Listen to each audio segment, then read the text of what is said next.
What's good? It's your boy Nigel, your go-to guy for movies, reviews, recommendations, TV shows, all that good stuff. Today, we're going to do a reaction to the Dune score created by Hans Zimmer, how it was done, and how it's going to sound, all kinds of cool stuff. I heard he actually had to create whole new instruments just to get that off-world, super future sound. Let's see what it's all about, shall we? Without further ado, by the way, if you want to see more reactions and reviews, go ahead and subscribe. Let's go ahead and get this thing rolling. When I decided to do Dune, I wanted really to create a new soundscape, and I was in need of a composer. I asked. Real quick, I saw how that thumper was in the beginning. Thumper's a little bit of part of the book is when you put a thumper down, kind of creates like a nice rhythm, boom, boom, boom.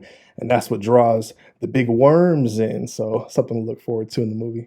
Hans Zimmer, if he knew Dune, the book, and Hans answered was that it was probably one of his favorite book of all time, and it was one of his biggest dreams to score Dune. So his answer was a big yes. Bro, the ornithopters look so cool, man.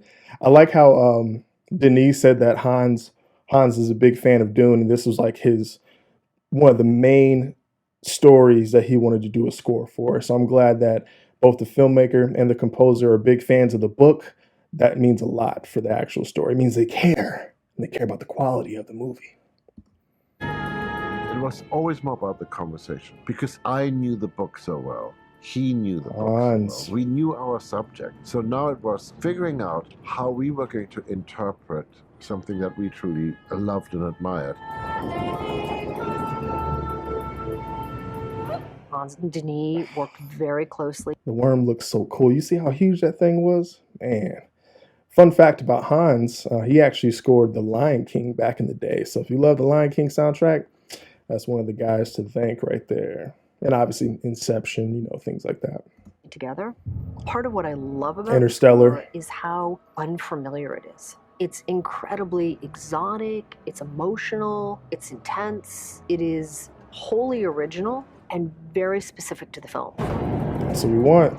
We're telling a story in multi-dimensional ways, and we're using voices and a language that you don't understand, and at the same time, somehow you understand it emotionally. Oh, look at that. He did tons of experiments. He created even instruments. He kept saying to me, that music is not from our world. It needs to come from another time, another planet. Those sounds cannot have been heard before. That's how my stomach sounds, man. I love it. I then ended up, spending forever making sounds, making instruments, getting people to learn how to play instruments in a different way.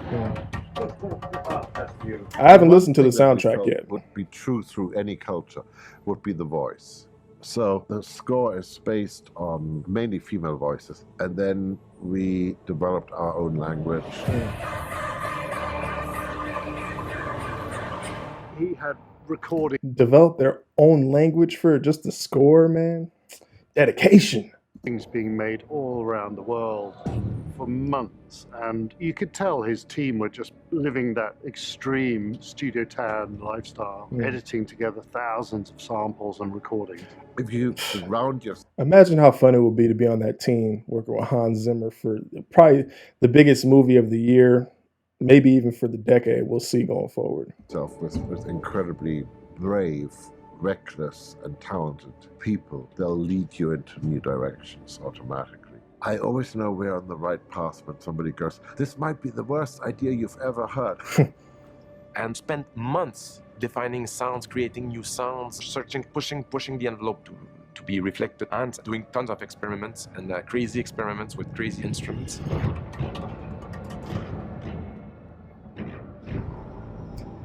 Yo, Dave Bautista, he makes that same face in every single movie.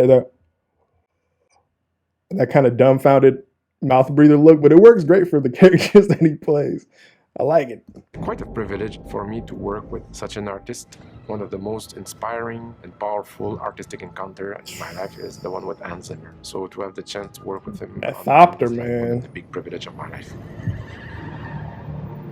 I want the audience to come with us on this journey to this planet and to this world, which seems huge and vast and unfathomable. And then at the same time realize that it's all about the smallest and tiniest emotion. Just like the desert is made up of grains of sand, and the music is just made up of grains of notes. So rather than it being a massive blank... I'm almost done with the book right now, and a lot of the scenes I'm seeing, I'm like, I remember that, and I remember that from the book, I remember that, and it's exactly how I imagined it would look, man. So cool. Of sound. This is different. This is moving emotion. This is saying a lot, but I think it's one of the best scores that Hans has ever written. It really kind of touches you inside. That's high praise. You feel something. Yo, I'm trying to feel something, okay? Hans Zimmer in the building, in the flesh.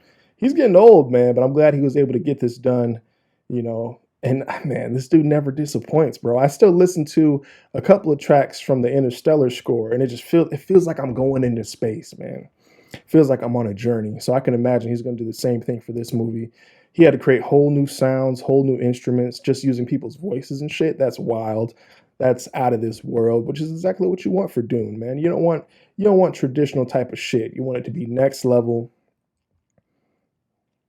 It's just a rock star team. I mean, what else could we really ask for? You know, when I first heard that they announced the movie a couple years ago, we were all worried, like, is it going to be just like how the 1984 movie was, where you can tell there's studio interference and stuff like that?